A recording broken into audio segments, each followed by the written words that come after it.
And now we are recording. Okay, welcome. Here we are. We're going to talk today about how to write winning offers, how to make your offer stronger, and things you can do in this market to get accepted offers.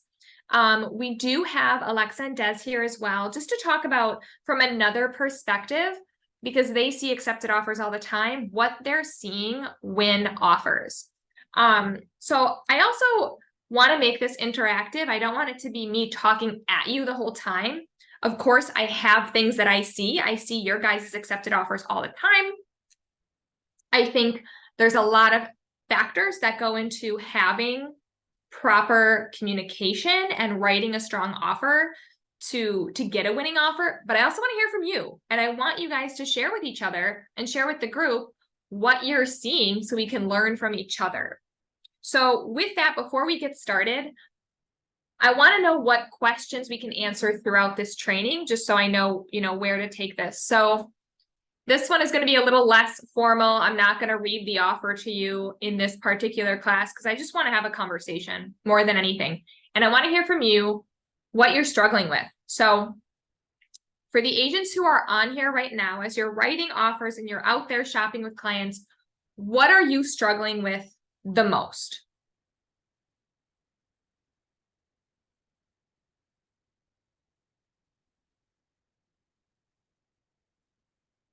Nothing? Easiest market ever? I don't know. I would say definitely it's almost switched more to like now almost just with kind of how the market's shifting the last month or so.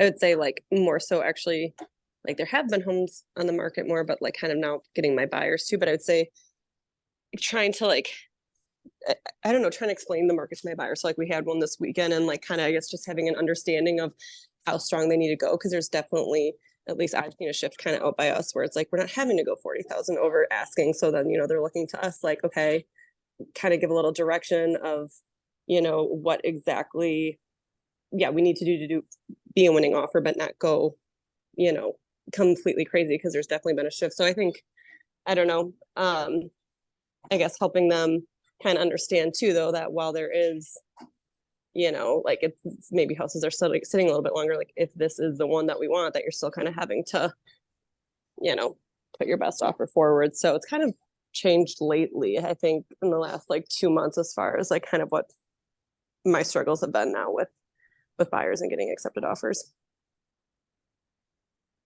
Yeah, it is definitely shifting. And we've got some sellers out there who were ready to sell this summer, but maybe we're waiting to get an accepted offer. And now, of course, they conveniently got an accepted offer and it was easy for them. But what does that mean? It's going to be a little harder to sell their house. So you're right that things have definitely shifted. Even like you can feel it a little bit the past even few weeks that buyers have a little more power than they have historically in the past few years. But at the same time, this is a weird time of year where in September, like things are shifting a little bit.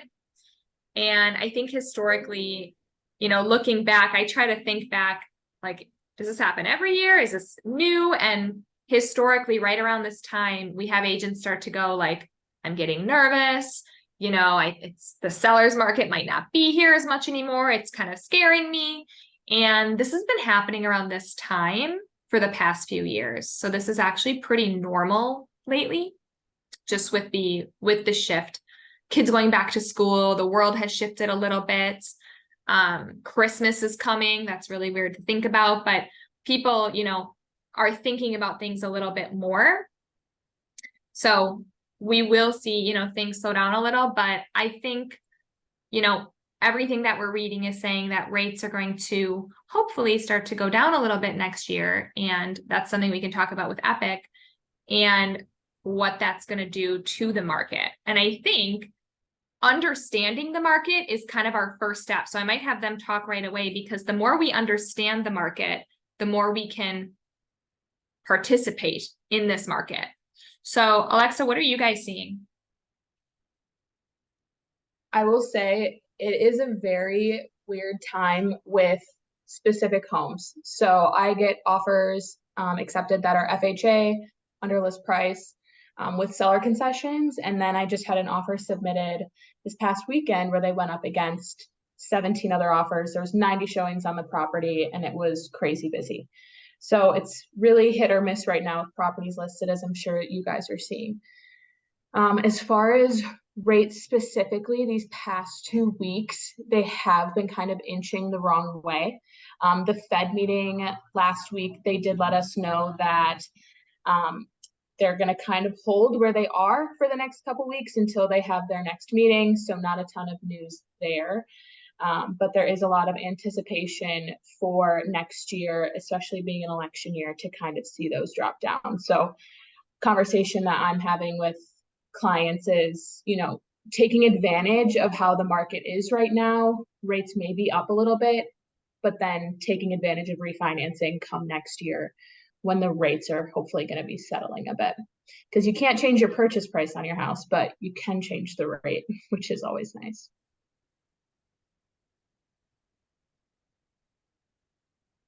And that's really something too to talk about, you know, with your buyers, especially when you're prepping them to write really strong offers.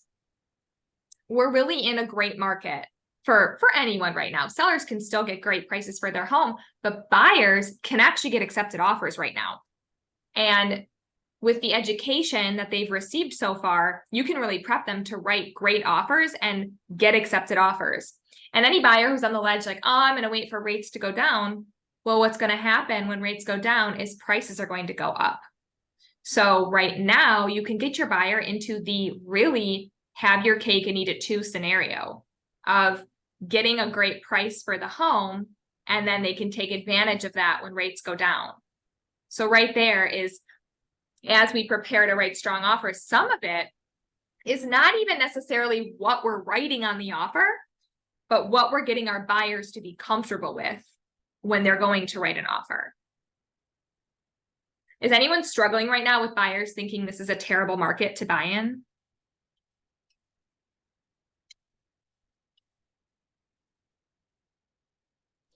I know that's something I hear a little bit, but I think the more we can educate buyers, the better we can structure that.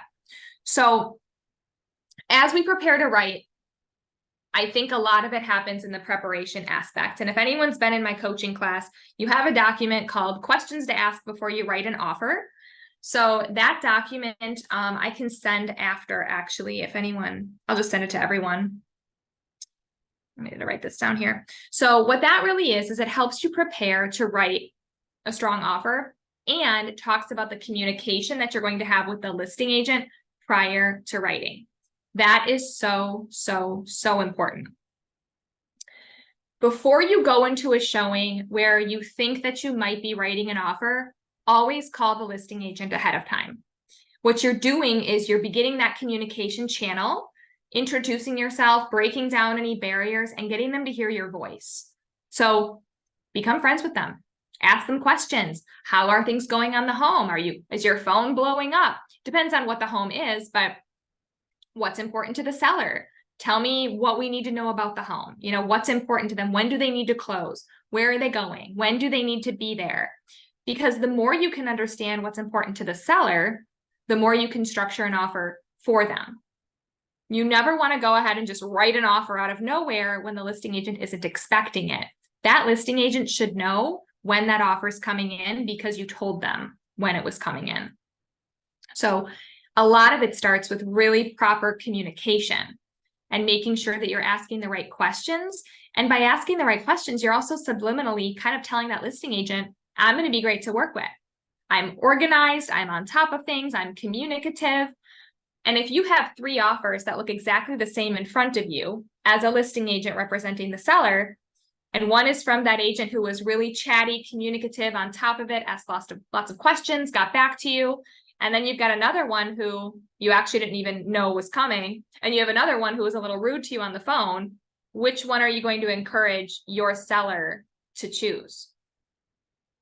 And honestly, that communication and building that bond with the listing agent, I have seen win offers over higher offers over and over and over and over again.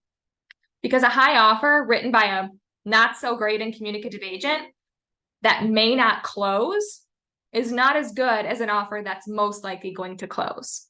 And at the end of the day, no matter how hard things get, appraisal comes in low, inspection goes awry, no matter how difficult things get throughout the entire transaction, if you have two agents who are committed to making it a good situation for buyer and seller, who talk to each other, who are respectful of each other, who care, that has a greater chance of closing than some other offers. So that right there, I think the communication piece, truly at the end of the day, is probably the most important piece than some of the tweaky contractual things that we can do, which we're also going to talk about. But none of that means anything if you're a jerk. So who can talk about some communication that's been successful for them in the past?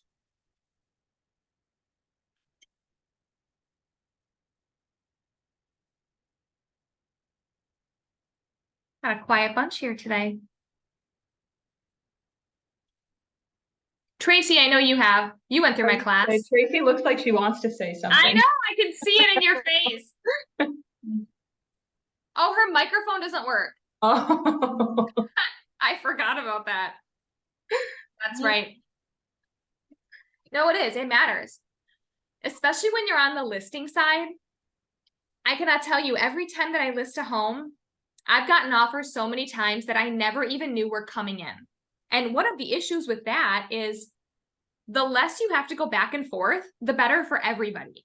But when you have an offer come in that is not the right seller, not the right closing date for the seller, does not work for them, there's an offer a little bit better, like there's all sorts of things that could go wrong. And now you may have to multiple counter back and forth.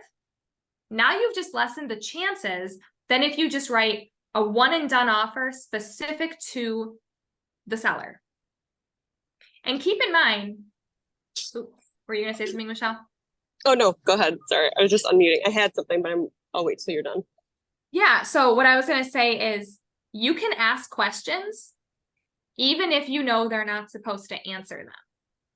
So what I mean by that is there's certain ways you can ask questions to get the information you need, even if you as a listing agent maybe would not answer the question.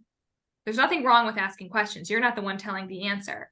So for example, list price is $499. Your buyer is thinking about writing at $510. But there were a lot of people at the open house. That it's been a really busy, there's been a lot of showings. You could see on showing time. So asking a question to the listing agent on the phone, of course, don't text, don't email. If you saw my Monday motivation yesterday, pick up the phone. You can definitely ask, so we're thinking about writing at $510. Is that worth your and the seller's time? And right there, I got my mic to work. Yay!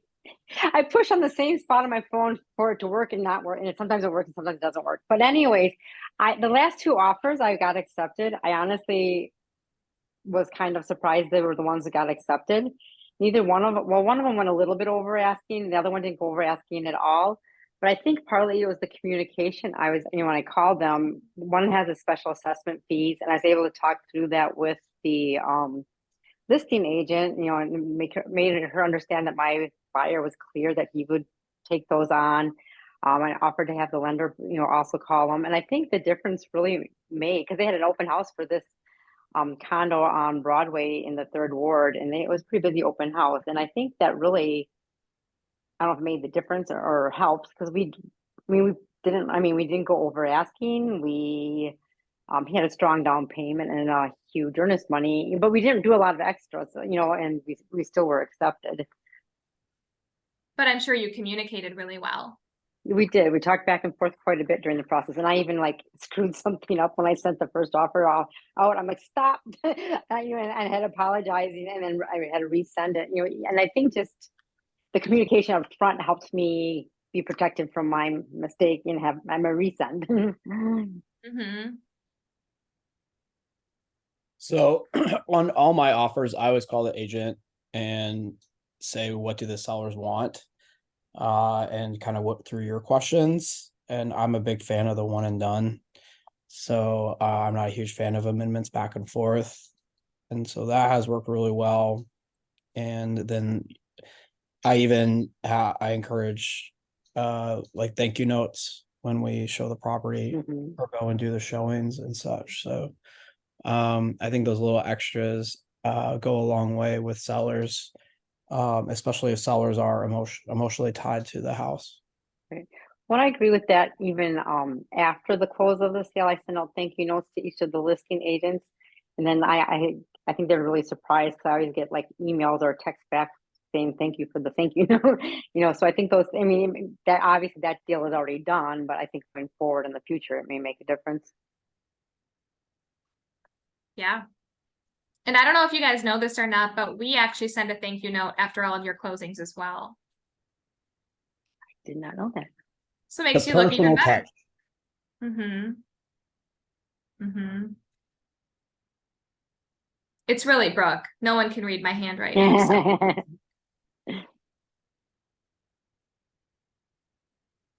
Michelle, did you have something before? No, one thing I was gonna say, like kind of on top of all that, because I do like the communication part ahead of time. It's crazy because you think it's such like an obvious thing, but then when you're on the other end where you have a listing, you kind of see, how many people aren't actually doing that and just kind of send out an offer out of nowhere. And you're like, whoa, like I wouldn't have even had any idea that this was coming. But one thing, and I'm kind of curious, like your guys' thoughts on like kind of the best way to phrase this, because like you have all the communication, you send your offer over, but kind of telling them that you are open to like, if there's something that I need to do to like push this across the finish line, or like, letting them know that like, hey, if there's something we need to do to get ours done, I'd love to hear from you. But I guess I'm curious, like the best way to say that, because I don't want them to think we're not putting our best offer forward either. Yeah. That is interesting. And it depends on the agent and what that looks like, but it is a tricky thing. I took a designation called real estate negotiating expert, RENE. And this was back in, I don't know, 2016, 17 maybe. And they taught us at the time to never say that. Like be as strong as you possibly can. And then the market shifted where we all felt like our negotiating power really went away. And it was more like, what do I need to do? But we're working in the buyer's best interest. And if it's in the buyer's best interest to, like, what is it? Is it that they get it for this price, or is it that they get it in general? And that's up to the buyer, what is more important to them based on their life situation, their cash situation, all of that. But I think the way you structured that question is good. More like, hey, it may not be monetary. We wrote the best offer we could, not knowing what we're up against, right? So you're always going in a little bit blind. We want to work with you. Is there, if there is anything, please call me. I don't know the answer, but I will go back to the buyer and I'll get the answer. But we are, always give me the opportunity, and, it's giving me the opportunity, right? And kind of what that can do is you're in the middle, which you're in the middle anyway for a good reason, but you're not saying the buyer's going to pay more, but you're at least saying, give me the opportunity to take it to them and I'll do what I can. And at least now you're not giving any of their cards away, but you're at least opening the door for that. Yeah. Because I was like on the receiving end, it's like if I hear that, I'm like, oh, I could probably get a little more out of, like, if I'm representing the sellers, like, well, I know they're willing to,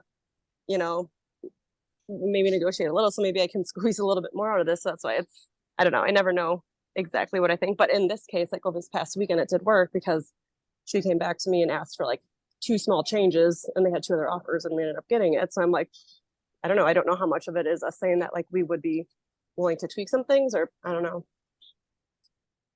And I think saying that, depending on how badly the buyers want the house, but yeah, like if you please could, give me the opportunity to take back to the buyers, what's important. We want to make this work. And I use this phrase a lot. This is their house. Only when it is their house. But if I'm like, all right, this is it. This is their house. So I'm getting them this house. So you need to tell me what we need to do to get this house. And I had a situation last year, maybe it was early this year, where we wrote a cash offer, 100,000 over list price, no inspection, no appraisal, no anything. I mean, I don't know what we could have done to make it stronger. And somebody had an accelerator clause, and it closed for 2,000 more than what we closed at. And the funny thing is, we watched it, and it didn't close for about 45 days after we had written the offer, telling me that that buyer financed. And I could see in the closing terms that it was a financed offer. And to me, I mean, there are rarely times where I pull that out where we don't get an accepted offer. And you feel like we've got it. Like, how could we not? And I felt that listing agent I thought they did a disservice to the seller, because if they had come back to us, I mean, when you're dealing with that kind of money, we could not have predicted to go 2,000 over. They had an accelerator on us to pay 2,000 more than the next highest offer, but it was financed. We were cash. If they had said, hey, 5,000 more and you've got it, we would have done it in a heartbeat. And that seller would have closed weeks earlier and had more money. So it's funny, when you're on the listing side, you really learn what the listing agent is dealing with and what good communication looks like and what it doesn't. It's the best lesson possible. The first listing you ever have teaches you so much about being a buyer agent. So much. But again, in that situation, I always look back and ask myself, what could I have done differently? What could we have done to make that offer even stronger? And this particular buyer actually said that she may have been willing to not put a cap on the accelerator. And I was like, we're not doing that. But, what is in the best interest of the buyer? What do they want? So it goes back to it's what is in their best interest and what they want, without giving all of your cards away, which I don't recommend doing an accelerator with no cap and no appraisal contingency. That's just wild. That is just wild. But it starts with communication. So the more you can prepare and communicate ahead of time with that listing agent, ask good questions, the more information you get. And like I said, don't be afraid to ask questions. You don't know what answers you're going to get. One of my favorite questions to ask is, what else do we need to know about the home? And then just stay awkwardly silent. Because at some point, they will start talking. And try it out. It's hard. The first time you do it, it's like, you feel like I have to say something. But just ask that question, and they're going to think you're crazy. Like, I don't know what to say, but they're going to start saying something. And it could be very basic stuff like, well, this, or they're building a house and they, could use a little extra time, like whatever it may be. But all information is good information that you can get. So any other thoughts on communication? Any success stories on good communication?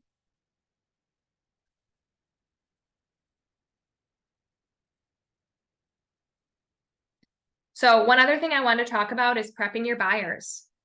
This alone is something that can make or break an accepted offer for you. So what I mean by that is, your buyers have to be willing to do some of this crazy stuff that you talk to them about in order for it to work. So what I mean by that is some of the contract stuff that I want to talk about, like the financing contingency. You need to talk to them about it beforehand. So a lot of the magic happens in that buyer consult. So having a good buyer consult where you are discussing their financial situation, right? You do need to understand what their financials look like.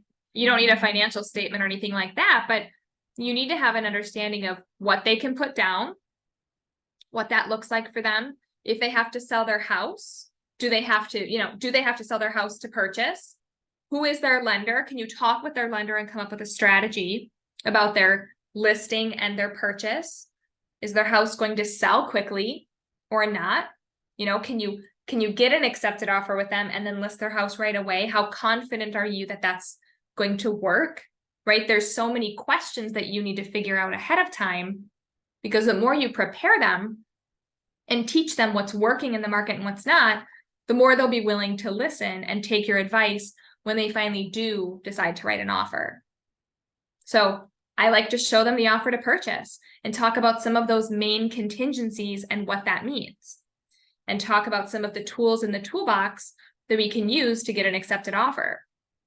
You want to talk about the market, what's happening in the market. There's a good report, one of the monthly indicator reports in MLS. So if you go to the MLS homepage, then go to statistics and hit monthly indicators, it's going to give you a report per municipality of what's happening in like a nice one pager. And the one thing that's really helpful is the list to sale price ratio. Super helpful, because right there, most municipalities are selling over 100%. What that means is that if the average house is listed for 100,000, they're typically selling for 103, 104. So by showing those stats to buyers, you're no longer the agent who's like, let's just go in over accepted, over list price, we'll get an accepted offer. You're giving them data. Most buyers will understand data more. And now you're just saying, this is the way we're going to work the market. This is what's happening. This is what's getting accepted offers, and using education as your tool. And those are all things you can get right out of MLS. The other thing that's helpful too is the inventory number. That kind of shows them how much inventory we have. So the way inventory works and what a healthy market is, inventory is if we stopped the market right now and did not put anything else on the market, how long would it take to sell what we currently have out there? A healthy inventory, and when I say healthy, I mean even playing field for buyer and seller, is about 6 months of inventory. Does anyone know what we're at in like Waukesha and Milwaukee County?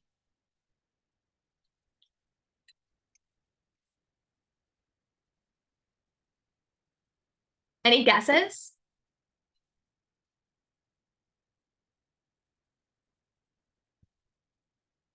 Like 3 or 4 months. Okay. Anyone else? Good guess. I think like a month and a half. Therese, you're in my class right now. You can't talk. Okay, We looked it up last week. Yeah, we were around a month and a half. So even in the market that feels a little bit slower, I guess, for sellers, we're under 2. So we are still at a very, very lopsided inventory. That helps buyers understand, hey, as we talk about inventory and what you have to choose from, you have a lot less to choose from. You have about a third of a healthy market to choose from. Supply and demand, what happens when you have less to choose from? Prices go up. It's a stronger market for sellers. So again, using data helps prepare them, which helps you prepare to write a better offer, because they won't have a fear around writing these type of offers anymore, the more you educate them. And a lot of times too, we were just talking about this in class recently, is anytime a buyer is objecting to doing something or isn't comfortable with it, it's always rooted in fear. And by asking good questions, you can get to the root of what that fear is. An objection is not, I don't want to do this because I don't like you, or I don't want you to be my agent. An objection is, I'm afraid of something. And sometimes you have to go a few questions deep to really understand what they're afraid of. And most of the time it's because something happened to someone, they heard a horror story about this or that. And some of it goes all the way back to 2008. A bunch of people bought houses in 2005 and 6, and they bought at the top of the market. And I don't want to be that person. And I don't want my house to be underwater and have to do this and that. And those are all stories that you can combat with education and with data. Does anyone have anyone who's like terrified of buying right now because of that they're going to buy at the peak of the market? The people that I had this weekend, I've just been I've been looking with them for 3 years, and they can put in an offer without a home sale, but they will not, like, have refused. So this past weekend, they were almost going to do it. And I had this conversation, but like one way I like to phrase it, and it's like with anything, whether it's price or a certain contingency, is just like, first of all, I was kind of telling them, like, I don't want to push you to something that you're not comfortable with. So if like, this is not something you want to do, like, do not do it. But like, are you going to be upset if you miss out on this house because you put a home sale contingency and someone else didn't? And then that kind of gets them thinking. And that's like what happened this weekend. I mean, they finally didn't put one in. And I mean, I think we all know that if there's two other offers that they definitely would not have gotten it if they put it in. But that's kind of like one way that I like to phrase it and put it into comparison. Like, if we're missing on this house because you went 10,000 higher than what you want to do, or because you only want to, you want to have a straight inspection versus doing some sort of, $2,000 repair cap or whatever. And I think that just kind of at least puts it back in their court. But then, I mean, I absolutely reiterate, like, don't want you, if you are absolutely not comfortable and you wouldn't change a thing if we don't get it, then, that's fine, let's do it. But that's kind of how I like to phrase it to them. Yeah. It helps put it into perspective. But did you see 3 years? Yes, 3 years. So I am very happy that, I mean, we needed to go through now, but I think they're relieved and I'm relieved that they're finally at least moving in the right direction. That's good.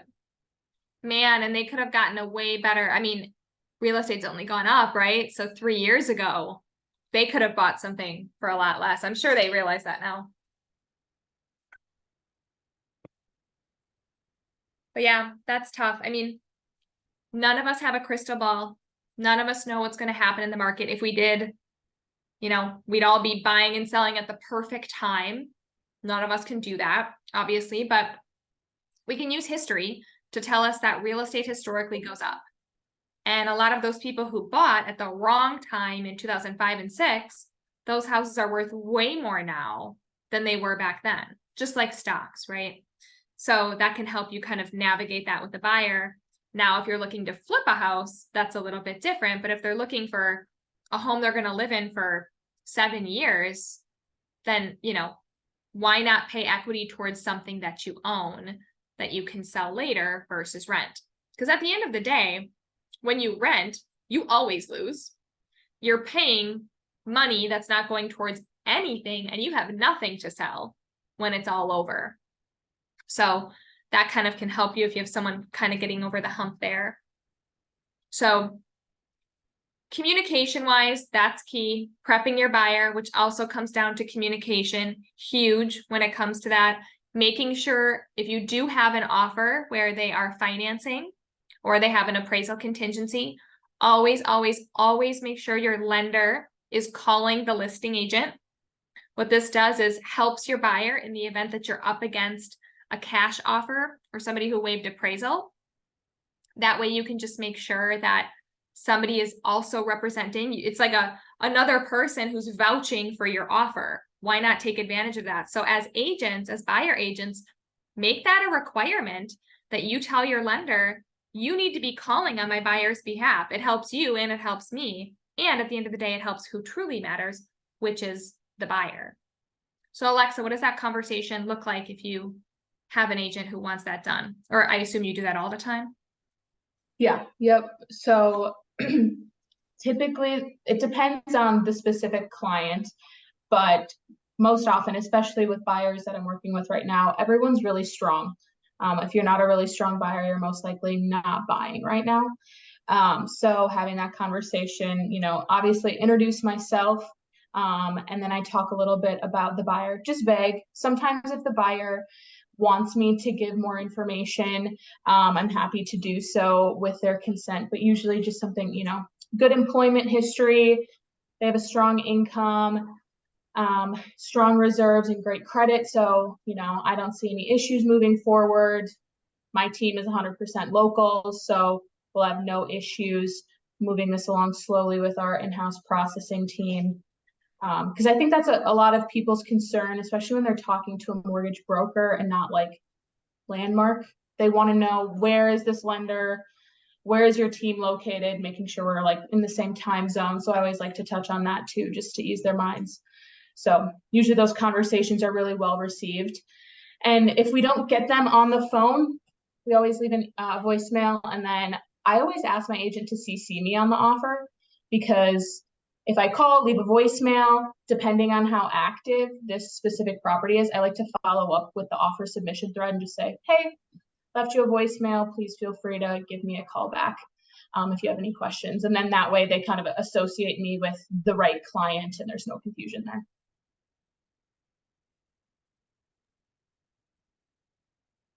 Awesome. I see we have Maddie on this call too. Maddie, anything you wanted to add to that? Or that you do? Oh, Alexa summed it up well. I'm a big texter, and I feel that a lot of agents have read receipt on. Most of them look at that right away, and then there's a quick point of contact while they're hustling around. So that does work for me, and we're able to put them at ease about the buyer, or if it happens to be a government loan, I can let them know why we're using that specific program, not because their credit's low, not because they have low down payment. You know, maybe they went through a divorce or something. There's all sorts of things that we can do to put them at ease and hopefully get the accepted offer, and then continue the smooth transaction going forward. Definitely. And that's the thing. So it's really easy to make an offer strong when you have a buyer who's able to write a cash offer and do this and do that. But it's harder when you have somebody who has to sell their home, you know, maybe isn't in the most what listing agents want to see in a loan product, right? But the more you can explain and bring them, you know, help them feel at ease about it, the better. I don't know, I think it was last year, I saw someone get an accepted offer with 2 home sale contingencies, not 1, but 2. They had to sell 2 houses. And it is possible with good communication. And I think one of the things I'm seeing a lot of right now with struggling of getting an accepted offer is that home sale contingency, because there's a lot of people who are afraid to not be in their home, but also, you know, not be able to sell when they go to purchase something. And that's a very real thing that is totally understandable. So how do you navigate that with a home sale contingency? And a lot of it is back to that communication aspect. You know, if you do absolutely have to write with the home sale contingency, explain to the listing agent where the house is, you know, give them information about the home, let them know what your plan is, you know, when you're going to list, how that's going to look. And maybe even write into the offer that the home sale contingency will be waived if the buyer gets an accepted offer on their home. One thing you can do too is negotiate what that bump clause will look like. A lot of buyers are afraid to have the bump clause in there because of what it could mean for them, right? Especially if they're going to list their home right away, but they're going to lose the house that they're buying if they get bumped. So just coming up with good communication on what that looks like.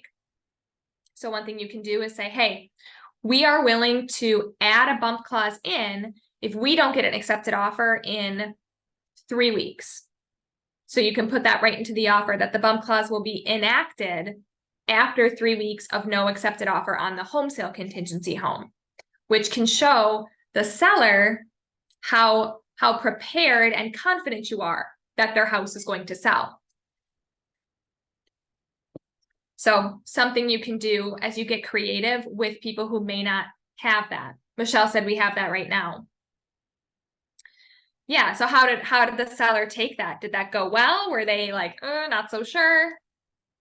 So we're actually the sellers, and they didn't want to put anything, like the agent had a conversation with me, and again, like I could tell she was really easy to work with. She's like, hey, I'm writing this offer, but they obviously really don't want a bump clause. They're afraid of being without a home. They have a daughter with like special needs. So she kind of talked me through that. I'm like, I understand. So I was like one that actually went to her and was like, okay, we'll give you like 30 days. But I mean, we don't want to be sitting out in limbo because it's a 2-month closing. It's a little bit longer.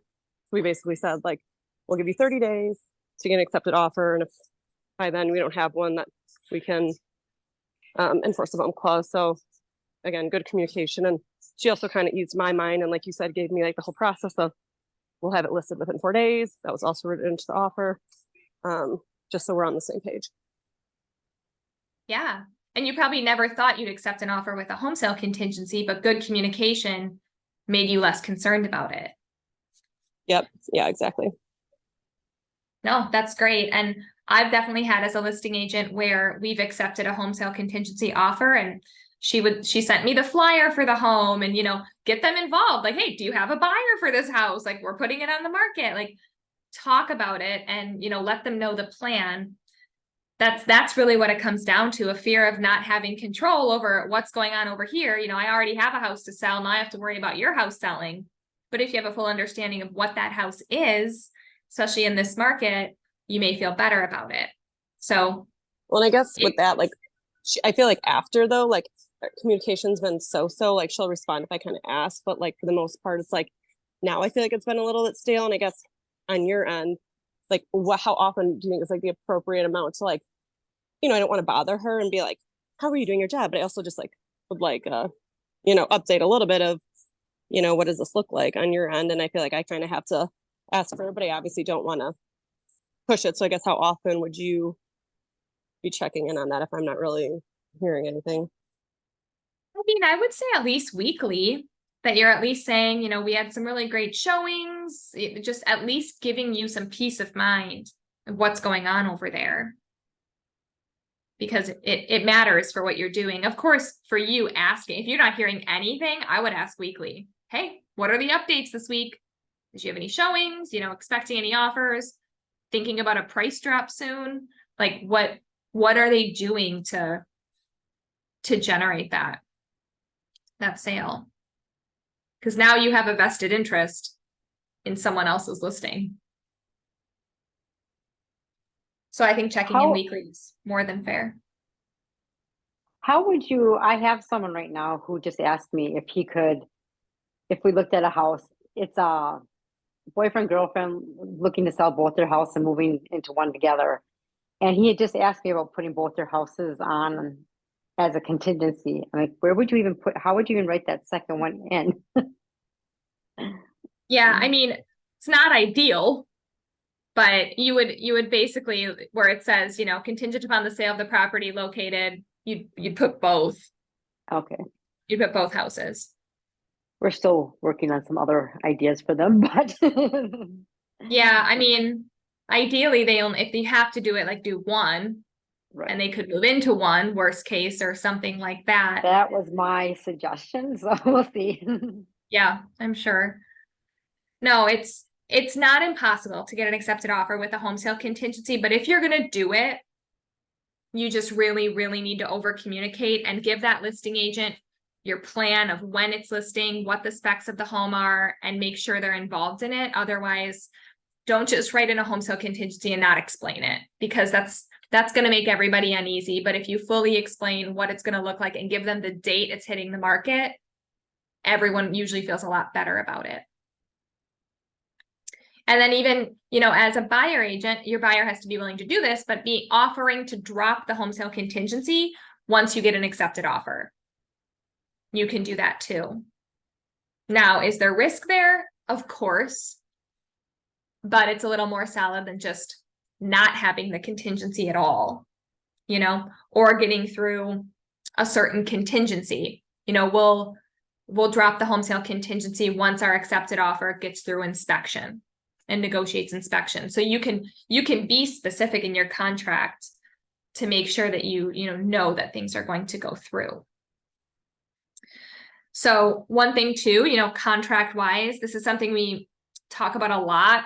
Not everyone can do it, but it's something worth talking about, is making your offer a cash offer and not putting in the financing contingency. So keep in mind that just because you have a financing contingency in there does not necessarily mean you're getting a loan or you're not.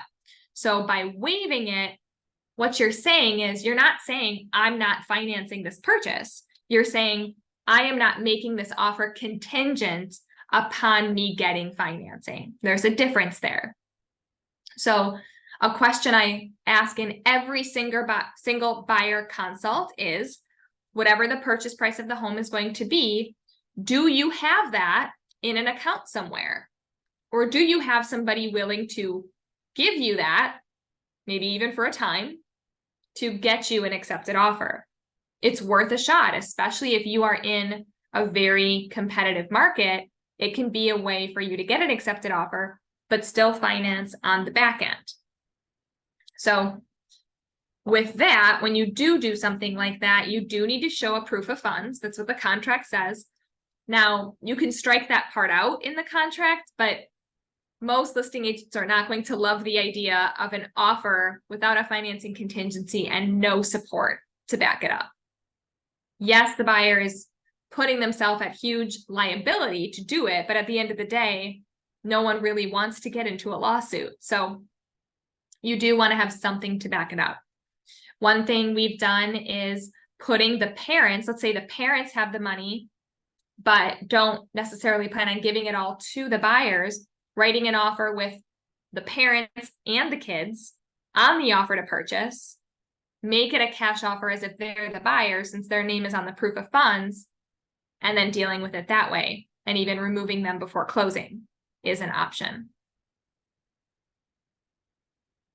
Now, appraisal contingency, waiving that, I do want to talk about that a little in case sometimes it can be something that's confused, like tricky to wrap your brain around when you waive the appraisal contingency. So the appraisal contingency itself was actually designed for cash offers, not offers with a financing contingency.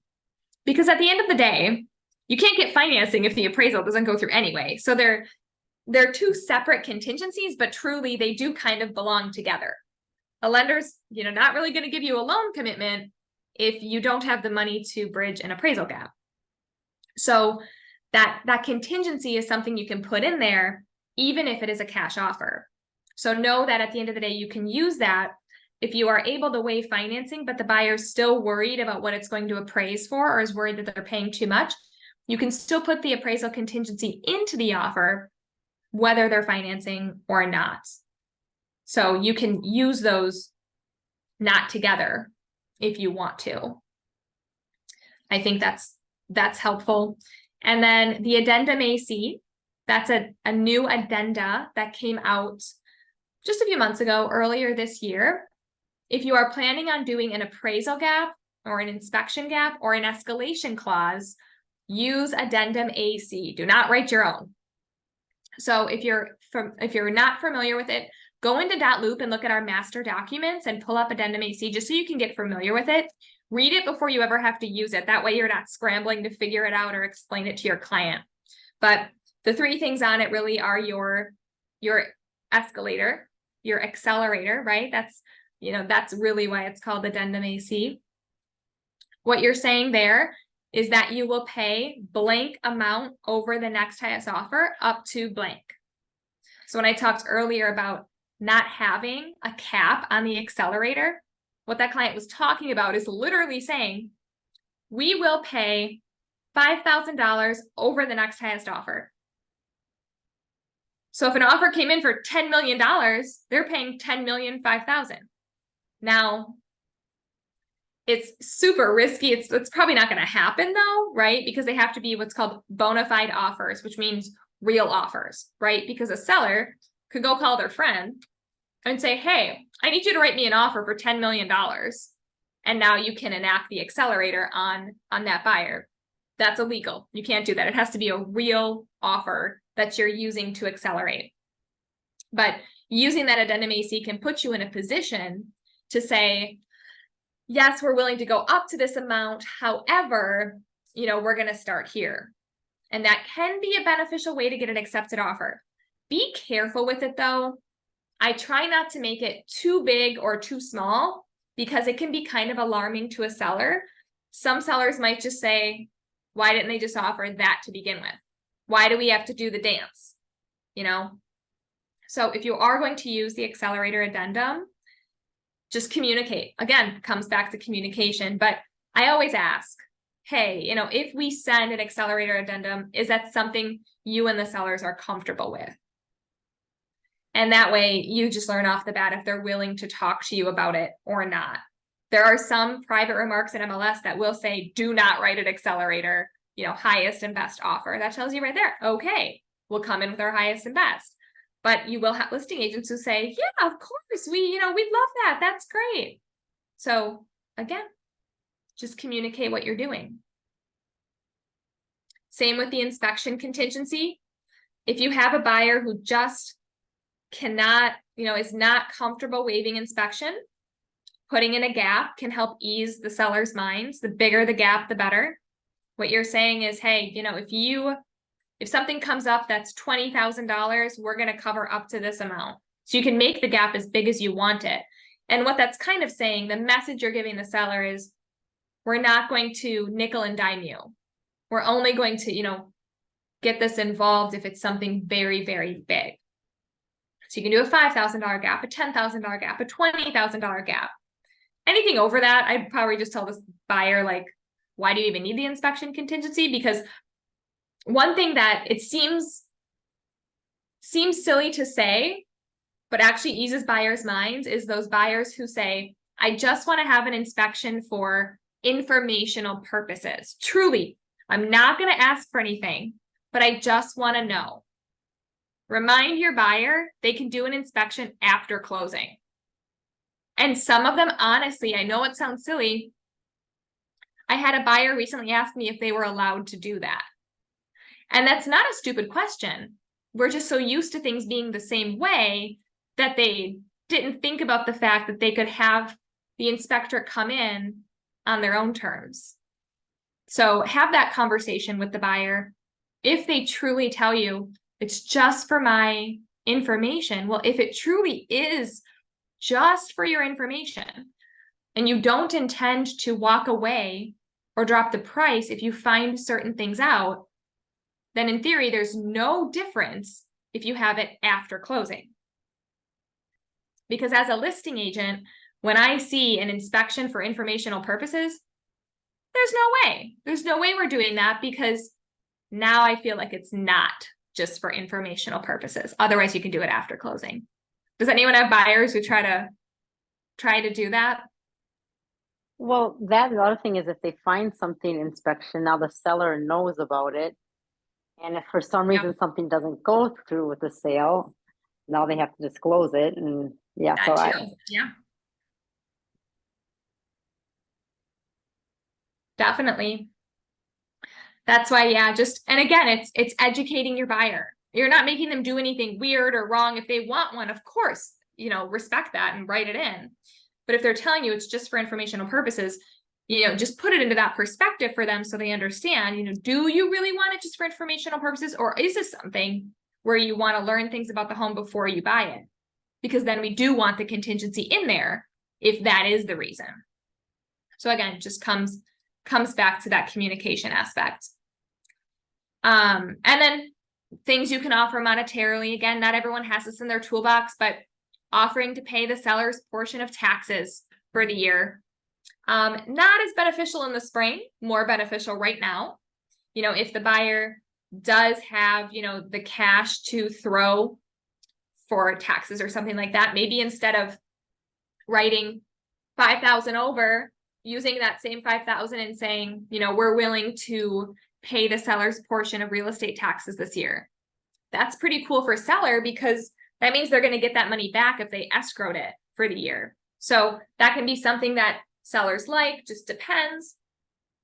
Gap insurance, it's not a huge thing. It's usually in the hundreds, but it's something you can also offer to pay the gap insurance between the time the deed is filed or recorded and closing. So things you can do monetarily.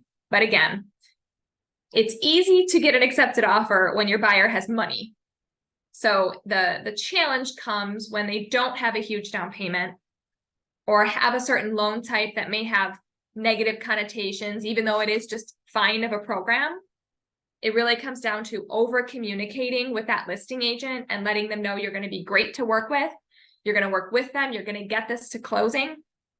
That's really what it comes down to more than anything. And we've seen it so many times where that over communicative agent wins out on other offers and is told, we want to work with you because of you. And that's great when that happens. And that's what happens when you really have that good communication. So we are almost at 2 o'clock. Any final thoughts or success stories we want to share? Any questions?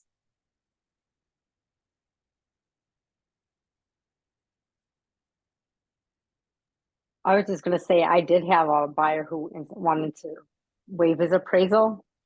And they both sold, they had two houses that they sold one, and then they sold a second one, and they were very specific about where they wanted to be. Mhm. And he could afford to do it. So that was one thing right there, but it did appraise low.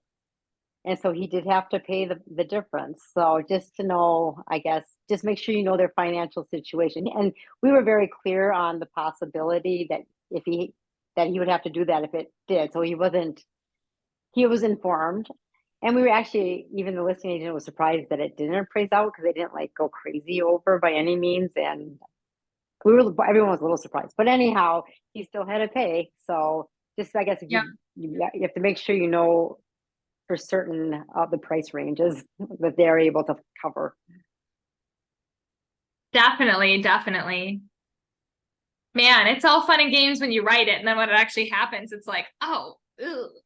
Yeah, I did several times. I'm like, are you sure? Because if this happens, I mean, it could be $20,000 short, and you'll have to come up with the 20,000. You know, I gave them huge numbers, and so they didn't have to come up with that much money, but they did have to come up with some. Yeah.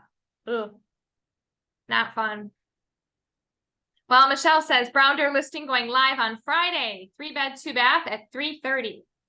So if anyone has buyers, they go live on Friday. Super exciting. Awesome. Well, I want to be mindful of your time. We're at 2 o'clock almost. So if you need anything, of course, reach out. Otherwise, have a great day, everyone.